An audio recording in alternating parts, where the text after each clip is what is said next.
Ok. Então, boa tarde a todas e a todos e obrigada por terem vindo aqui neste domingo de praia. E eu queria, se calhar, começar por vos perguntar se vocês estão a ouvir bem, porque nós aqui atrás não estávamos a ouvir quase nada do que o Pedro ia lá. Ouve-se? Agora sim. Porque há bocado, então ninguém, pronto, ainda bem, porque assim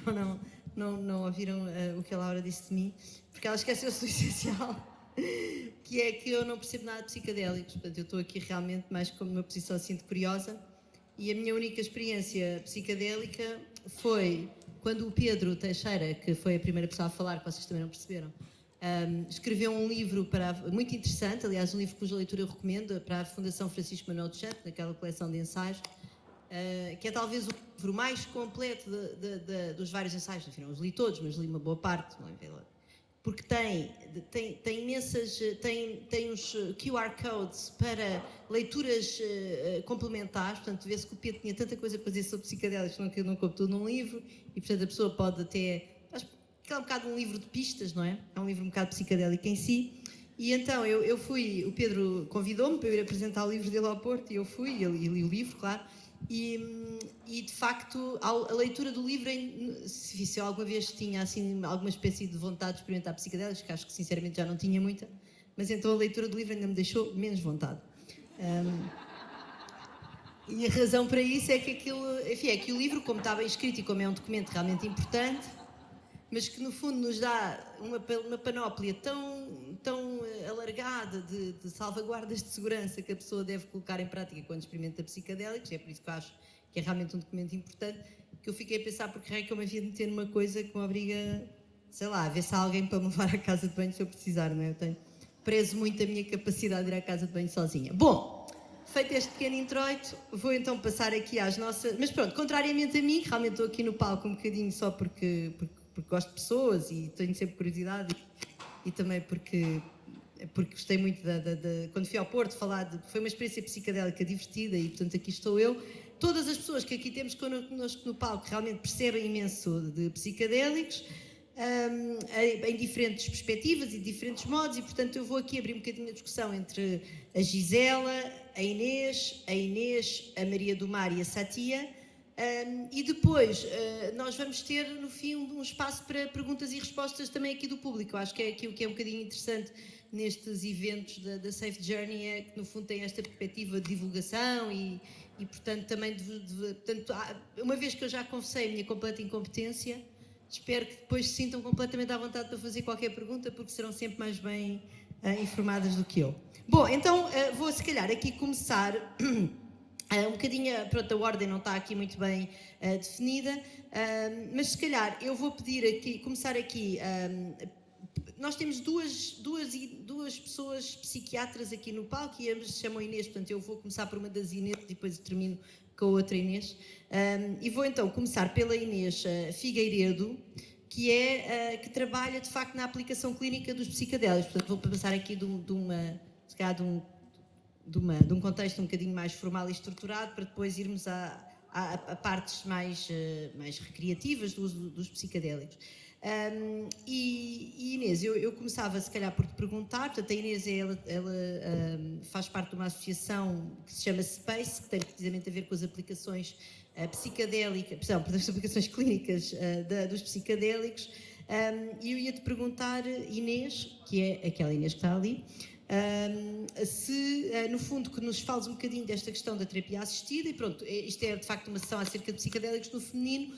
e portanto perceber também um bocadinho de que forma é que o sexo e o género e a perspectiva das mulheres de que forma é que ela se reflete na tua prática clínica e de que maneiras é que tu também integras as eventuais diferenças de género na tua prática. Obrigada. Eu queria só partilhar também que eu estou grávida, então se vocês me virem a bocejar muito ou tiver que sair para ir à casa de banho ou assim, faz parte da minha condição atual. Eu queria se calhar só começar por fazer a introdução de que em neurociências, na verdade, só 5% dos estudos avaliam diferenças específicas de género. Então conseguimos perceber que isto é mesmo uma área com pouquíssimo investimento e está a mudar. E a área dos psicadélicos, obviamente, parece-me uma daquelas que até está mais sensível a esta questão, mas continuamos aqui bastante às escuras sobre muitas coisas e só mais recentemente é que estão a fazer estudos nesse sentido. Por exemplo, em relação ao ciclo menstrual, nós na medicina temos os sinais vitais, não é? Ou seja, nós avaliamos a frequência cardíaca, a frequência respiratória, os movimentos intestinais, e pensa-se também que o ciclo menstrual deveria ser um bocadinho tipo um sinal vital na psiquiatria, ou seja, nós avaliarmos sempre isso, porque varia tanto, não é, o nosso perfil hormonal ao longo do mês, e isto tem um impacto direto na saúde mental. Por exemplo, a fase perimenstrual, que é aquela fase pré e durante o período, só para vocês terem uma ideia, se calhar não sabem disto assim, mas aumenta muito o número de admissões psiquiátricas, ou seja, as pessoas que são internadas nessa fase. As mulheres têm mais exacerbações asmáticas, têm mais crises de enxaqueca, têm mais exacerbações psicóticas e mesmo durante a fase menstrual têm mais suicídios, tentativas e suicídios completados. Portanto, é irrevogável que estes factos mostram isto é extremamente importante para a medicina no geral e para a psiquiatria em particular. Mas se eu vos disser que só recentemente, por exemplo, no Hospital Júlio de Matos, que por acaso é coordenado por uma médica, portanto, mulher, é que começou-se a perguntar sistematicamente às pessoas quando elas vão fazer a terapia assistida por ketamina, que é também naquilo que eu trabalho, em que fase do ciclo é que estão, se, por exemplo, já estão na perimenopausa ou não, ou até na pós-menopausa. Isto eram dados que, até há bem pouco tempo, mesmo quando eu comecei a trabalhar na área, eram bastante negligenciados. E agora, seguindo um bocadinho os passos da Miriam e assim, nós também estamos a tentar implementar e a falar mais sobre isto, porque de facto é super relevante. E tem-se chegado à conclusão que, por exemplo, para uma experiência psicadélica faz muita diferença se nós fizermos a experiência, por exemplo, na fase ovulatória, que temos mais estrogênio, ou numa fase perimenstrual, em que as hormonas estão em queda. Ou seja, vamos ter mais sensibilidade à dose, provavelmente a eficácia vai ser melhor e vamos ter menos efeitos adversos se for feito à volta dessa fase ovulatória. Então é mesmo muito importante que a investigação acompanhe estes dados. Em relação, assim, de forma mais específica à minha prática clínica, aquilo que eu observo, nós sabemos também que as mulheres, apesar de eu ter visto a minha estatística e ter percebido Inês, desculpa, mas se calhar só explicares um bocadinho para que tipo de perturbações é... desculpa, isso. Obrigada. Vocês não sabem.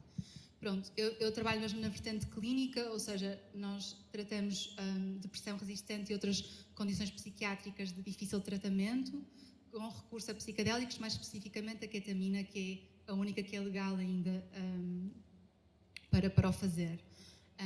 E isto tem assim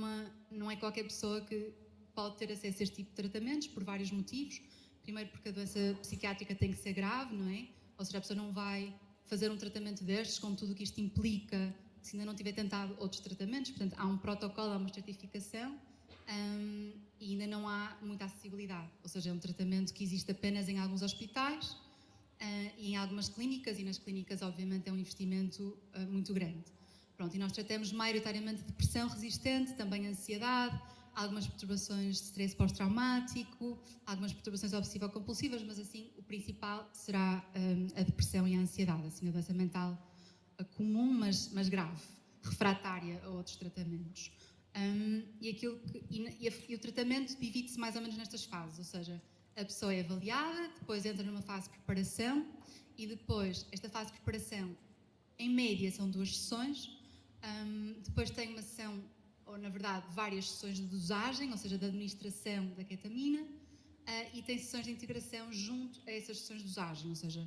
na semana 1 vem fazer 2 sessões de preparação, depois na semana seguinte faz uma sessão de dosagem e uma sessão de integração e repete este processo. Varia um bocadinho de protocolo para protocolo, mas 4 ou 5 vezes, ou seja, 4 ou 5 semanas, e depois encerra o processo. E o que eu vejo nas pessoas que acompanham ao longo destes mais ou menos 5 anos é que as mulheres, como sabemos, têm muito mais incidência de questões traumáticas e, portanto, é muito frequente traumáticas, e mesmo que não sejam traumáticas, invalidantes, nomeadamente invalidantes no contexto médico, e, portanto, chegam com mais ou menos expressão desta carga, que pode ser lá está, uma enorme dificuldade em confiar, não é? Em confiar nos médicos, nos terapeutas, em todo este setting, no próprio tratamento em si. Pode ser às vezes uma necessidade de agradar, ou seja, há mais sociabilização para, não é? Nós escondermos aquilo que estamos a sentir e tentarmos ser agradáveis aos outros. Na verdade, aquele fenómeno de masking, e isso acaba por ser bastante deletério porque não permite às pessoas estarem na sua autenticidade. E, de facto, quando se está a preparar para uma coisa como uma experiência psicodélica, não é? Em que a pessoa vai estar profundamente vulnerável, nós queremos que isso seja algo que seja possível na relação terapêutica, a pessoa se sinta confortável para isso. Mais medo de se entregar ao processo, e às vezes, quando as pessoas não conseguem falar sobre isto, para esta questão do masking, do medo de, não é, de colocar limites ou desapontar as pessoas, às vezes aparece como mais ansiedade e como, não é, mais dificuldade em entregarem-se, às vezes até mais sintomas somáticos. Quando nós percebemos, não é, pela história da pessoa, até pela interação, isto acontece mais com mulheres, que isso pode acontecer, por exemplo, em vez de 2 sessões de preparação, fazemos mais, ou seja, fazemos, por exemplo, 3, para dar mais tempo à pessoa, e damos também uma coisa que eu acho que é muito importante, lá está, na clínica é possível, às vezes, por exemplo, no público isso pode não ser possível, que é a possibilidade de escolha, ou seja, dizer, prefiro fazer com uma terapeuta mulher ou com um terapeuta homem, não é só essa possibilidade de escolha que nos é negada tantas vezes, acho que é algo que de facto ajuda muito as mulheres. E de facto os terapeutas e quem trabalha na área já está com já está com isto na cabeça, não ficar à espera que isto se manifeste, já ter estas noções, porque a pessoa lá está, pode não expressar isto autenticamente, pode estar a esconder, não é? Pode não se sentir confortável para se abrir, para falar disto, ou pode estar só a querer, não é? Ser agradável, não colocar limites. Eu acho que isto é uma questão que eu sinto muito isso e acho que nós temos bastante, temos um bocadinho mais que mulheres. Depois, especificamente em termos das sessões de dosagem, os estudos pré-clínicos, ou seja, com ratinhos, mostram que, de facto, ratinhos do sexo feminino são mais sensíveis às doses, e isto também varia de acordo, não é, com a parte hormonal, ou seja, por exemplo, na pós-menopausa não há essa sensibilidade, mas assim que começa a terapia de reposição hormonal, essa sensibilidade é novamente aumentada, ou seja, está dependente do status hormonal da mulher. E também, para doses equivalentes, nós somos mais sensíveis a efeitos adversos também, e eu vejo isto na prática, ou seja, as mulheres têm mais náuseas, vômitos, cefaleias, mais efeitos adversos com doses equivalentes. E por último, eu acho que